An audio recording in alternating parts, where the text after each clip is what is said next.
транзитный проезд боюнча дагы белгилеп кетип атат.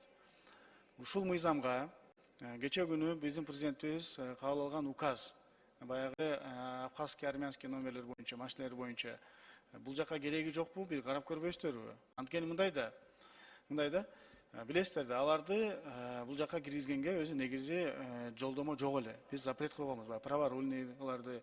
Бирок армянский менен абхазский номерлер башка бир сатуучулар киргизип базарларга сата берген да. Транзит деп кирген, на самом деле сатканга алып келишкен. Анан кыргыз элине жөнөкөй байкуш эл барса базарга сатып атса, бизде боло берет экен, сатып алат экенбиз деп сатып алып атып, мына азыр ушул жагдайга отуруп, ошончо указ кече президентибиз колдо указ чыгарып берди да. 6 айда ар кандай мына жолдор менен азыр мыйзамдарга өзгөртүү кириш керек. Эртең эле кайра биз легализация кылгандан кийин кайра эле ошол көрүнүшкө көрүнүп, алып келип дагы базарларда сатканга тыюу салуу боюнча бул жерлерге караштын кереги жокпу деген биринчи суроом да.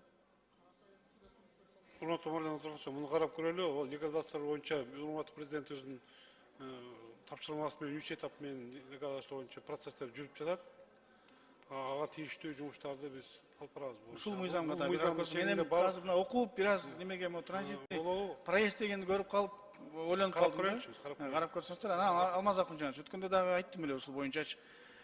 Рейдтер токтобой атат. Эми МВД мен ойлоп, МВД только кылат депчи, көрсө таможня менен чогуу биргеликте кыла турбайбы? Таможня сейчас рейд өткөзгөндүн же баягы камап алган машиналерди кармаган не пайдасы бар? Указ чыкты да, 6 айдын ичинде аны легализациялашты. Аларды зачем кармап? Кредит алгандар, машинесин сатып алгандар, күнүмдүк такси кылып иштегендер да. Мен илгери бир такси айт эткен билем да. Күнүмдүгүн эле жетет. Машинесин алып койду азыр. Машинеси жок. Бүт бара стоянкада жатат. Ошону дагы бир жолу сизден суранам, Алмаз Акунжанович. Таможняда экен, маселе МВДда эмес, таможняда. Зачем их держать сейчас? Кой берип койбойбу? Убакыт берилди да, президент указ чыгарды да, 6 айда алар ордуна келтирет да. Бирок алардын бүгүнкү күнү стоянкада кармаган эч кадыжети жок. Ошону жеткизип айтып берип койсоңуз болбосо, мен дагы азыр тийиштүү жерге жеткизем, бирок сиз азыр таможня башына поручение берип койсоңуз, жолун айтып койсун. Рахмат. Рахмат. Төрайым, урматтуу депутаттар, Алмазбек Акунжанович, биз Марлен Абдурахманович экөөбүздүн оң рулдуу машиналар боюнча заключение бербейсиңерби өкмөт? Же президенттин указына каршысыңарбы? Ошону айтып койсоңор, каршысыңарбы, каршы эмессиңерби? Экинчиси, урматтуу ички иштер министрлиги, силер деле президенттин указына каршы эмессиңер да, главкомдун, Указ оң рулдуу машиналар боюнча немедленно күчүнө кирет болчу. Анан оң рулдуу машиналар чыгарып оформлять этип баштабайсыңар. Анны кармалып жатат, көп жерде жатпайбы стоянкаларда. Четтен бара жатат. Мыйзамда жазылып турат указда. Указга кол коюлган күндөн баштап кирет деп. Силер аны кармаган укугуңар жок, аны оформлять этип туруп жана 3 категорияга бөлбөдүңүздөрбү?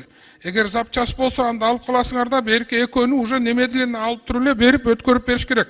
Урматтуу кыргызстандыктар, оң рулду барлар. Эртеңден азыртадан барып оформлять этсеңер болот машиналарыңарды. Мына барып туруп стоянкадан чыгарып, барып туруп документиңерди алып, унага барып, жанакы төлөмдөрүңөрдү төлөп, уже президент указы күчүнө кирген. Бизге чалбагыла, барып унадан требовать эткиле, милиция органдарынан требовать эткиле, бизге чалып, таможняга барып, растаможка кылып, аны алып барып, аны оформлять этип, өзүңөрдүн машинеңердин объемуна жараша бүгүндөн баштап, азыртадан баштап оформлять этсеңер болот. Рахмат. Рахмат. Аталган мыйзам долбоору боюнча суроо жооптор аяктады. Комитеттин корутундусун окуу үчүн укук тартиби, кылмыштуулук менен